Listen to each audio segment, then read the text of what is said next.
किसानों के नाम पर ना जाने क्या क्या हो जाता है।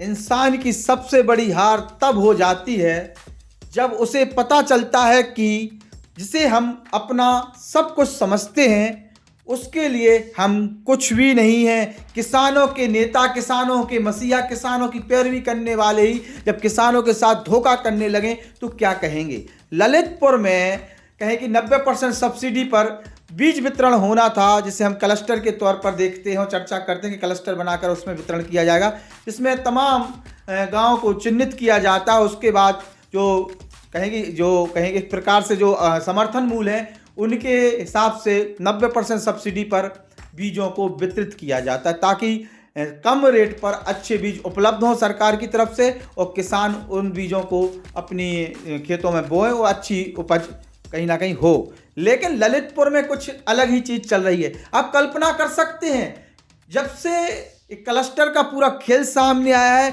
जिसमें बड़े पैमाने पर सब्सिडी है, उस सब्सिडी का पैसा पचाने के लिए एक बहुत बड़ा खेल किया गया है और वो खेल इस समय चर्चा का विषय बना हुआ है। सांसद, विधायक, मंत्री तीनों लोगों ने जांच के लिए कहा है। सांसद को तो तब पता चलता है जब सांसद के ही कार्यक्रम में, जनता दरबार में यह बात सामने आती है और सांसद उसके बाद जिलाधिकारी से कहते हैं कि इसकी जांच कराइए। जो कृषि विभाग है उसकी कार्यप्रणाली पर लगातार सवाल खड़े किए जा रहे हैं और हो भी रहे हैं। इसलिए हो रहे हैं कि बहुत सारी चीज़ें एक प्रकार से बिना बताए की जा रही हैं, कहें कि कुछ रस्मदाई की टाइप की, या एक बहुत बड़ा खेल अंदर काने चल रहा है। क्या क्लस्टर बनाकर जो बीज वितरण किया जा रहा है उसमें एक बहुत बड़ा खेल किया जा रहा है, या कुछ ही लोगों ने मिलकर इस पूरे खेल को कहीं ना कहीं अंजाम दे दिया है। लगभग 1.5 करोड़ के आसपास का ये पूरा खेल बताया जा रहा है। सांसद ने अपनी नाराजगी जताई तो वहीं विधायक रामरतन कुशवाहा ने भी लेटर लिखा है, उन्होंने पूरी डिटेल और जानकारी मांगी। तो वहीं मंत्री मनोहर लाल पंत भी कहीं पीछे नहीं है, उनने भी यही सब कुछ किया है जो विधायक ने किया है। मतलब पहले किसी प्रकरण में ऐसा सामने आया कि तीनों ही नेता एक साथ ये जानना चाहते कि आखिरकार इस क्लस्टर वितरण में जो बीज का पूरा खेल चल रहा है इसमें 90% सब्सिडी है और किसानों को सीधा सीधा लाभ था, उसमें आखिरकार वो कौन बिचौलिया है, वो कौन से लोग हैं, वो कौन सी ताकतें हैं जो पूरा खेल कर रही थी। हम इसको घोटाला नहीं कह सकते चूंकि इतने ज्यादा साक्ष्य भी नहीं है, लेकिन संभावनाएं बहुत कुछ है उसके अंदर और संभावनाओं को तलाशते हुए ही विधायक, सांसद, मंत्री इन तीनों ने ही उन चीजों पर कहीं ना कहीं सवाल खड़े किए हैं। आखिर प्रशासन क्या करना चाहता है उस सब्सिडी के इस खेल में, जहां 90% सब्सिडी है और बड़े पैमाने पर बीज वितरण किया जाना है और किया गया होगा बहुत सारी जगह। आखिरकार जहां विधायक, सांसद, मंत्रियों को बीज वितरण करना था उनके नाम के सहारे किन लोगों ने खेल किया है और जो गांव चिन्हित किए गए हैं उसके पीछे की कहानी क्या है।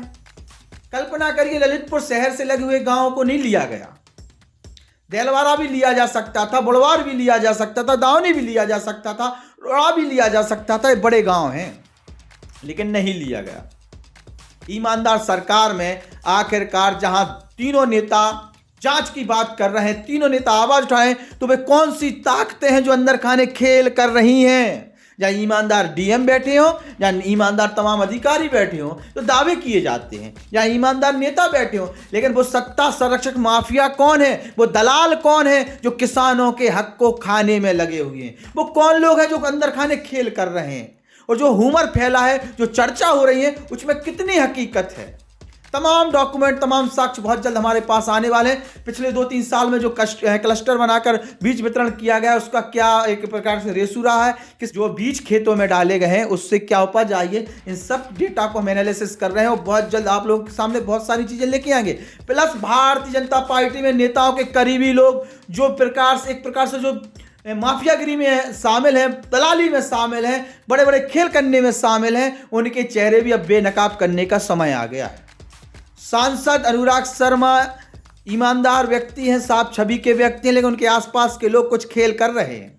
ऐसे ही मंत्री साफ है, लेकिन मंत्री के आसपास के लोग खेल कर रहे हैं। विधायक साफ है, विधायक के आसपास के लोग खेल कर रहे हैं। अब इन सब की सूची बनाने की आवश्यकता है, सूचीबद्ध करके इनके चेहरे बेनकाब करने की आवश्यकता है, क्योंकि जनता पिस रही है और एक कुछ छर्रे पैसे वाले बनते चले जा रहे हैं। हम और आपके हक की कहीं ना कहीं जो सरकार हमें दे रही है उसको बेचकर, उसकी चोरी करके ये कहीं ना कहीं बड़ा खेल कर रहे हैं। वे कौन लोग हैं जो इस बीच के खेल में शामिल हैं? अगर आपके पास कोई जवाब हो तो कमेंट बॉक्स में जरूर रखें, और सांसद के अगल बगल जो लोग हैं वो क्या खेल कर रहे हैं उस पर भी अपने विचार जरूर रखें। नमस्कार।